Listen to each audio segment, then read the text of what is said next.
પંચમહાલ જિલ્લામાં ખનીજ ચોરી કરતા ખનીજ માફિયાઓ બેફામ બન્યા છે। ગોધરા ખાન ખનીજ કચેરીના કર્મચારીઓ પર હુમલો કરી જાનથી મારી નાખવાની ધમકી આપી। ગોધરા ખાન ખનીજ વિભાગના કર્મચારીઓની ખાનગી ગાડી ઉપર પથ્થરમારો કરવામાં આવ્યો।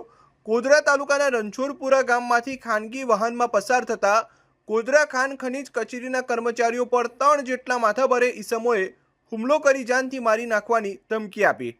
ગોધરા તાલુકાના રણછોડપુરા પાસેથી પસાર થતી કુણ નદીમાંથી રેતીનું ગેરકાયદેસર ખનન થતું હોવાની માહિતીના આધારે તપાસ કરવા માટે ગયેલા ખાણ ખનીજ કચેરીના કર્મચારીઓ પરત ફરી રહ્યા હતા તે વખતે હુમલો કરવામાં આવ્યો હતો।